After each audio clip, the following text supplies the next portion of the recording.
Est-ce que vous savez ce que c'est que les francs-maçons? Les gros bras, quoi, on va dire, ceux qui ont de l'argent, quoi. Je connais un programme des francs-maçons, c'est d'éliminer la population mondiale.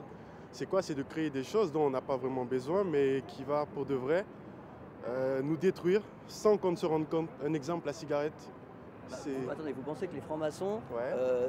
essayent de nous faire fumer? Ouais, pourquoi pas, oui. Notre président François Hollande est allé la semaine dernière rencontrer les francs-maçons. Vous savez, cette secte sataniste qui cherche à dominer le monde.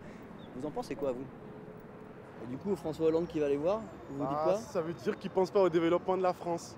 On est dans un système où la vérité, elle n'existe pas. Du coup, les francs-maçons, ils utilisent les médias pour vraiment nous pousser à consommer, sans doute. J'ai eu à lire un livre de Napoléon Hill.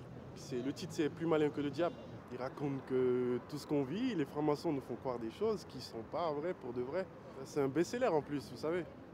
Alors bon, c'est assez révélateur, je pense, de ce qui ressort très vite quand on aborde la franc-maçonnerie. Je veux juste comprendre pourquoi les gens vont à ce point utiliser la franc-maçonnerie comme un réceptacle de toutes ces théories du complot. La franc-maçonnerie, c'est quoi? C'est une vingtaine d'obédiences différentes. C'est 150 000 maçons en France à peu près, en ce moment, de toutes les professions, d'à peu près tous les horizons.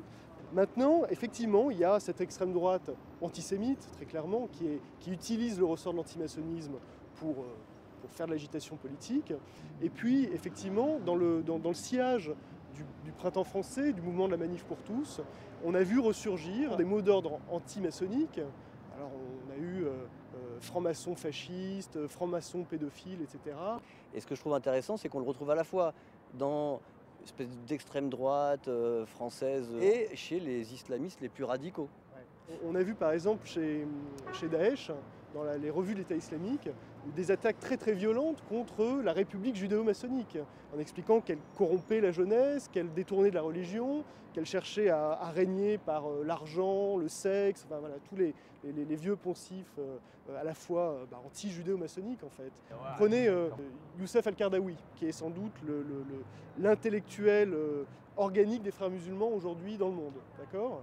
Youssef Al-Qaradawi explique que les Pokémon étaient un complot judéo-maçonnique. Les Pokémon, ouais, les Pokémon. Donc ça va quand même très loin. Pourquoi les Pokémon? Parce que les Pokémon ont des évolutions et que donc c'est une référence voilée à la théorie de l'évolution de Darwin. L'initiation aussi, non? Au stade de l'initiation, les Pokémon, Exactement.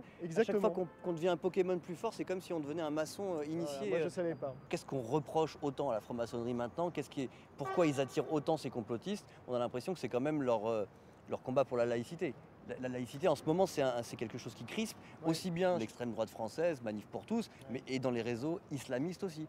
Tout le monde se retrouve sur le fait que cette laïcité, c'est eux qui la défendent, et donc c'est eux le grand Satan.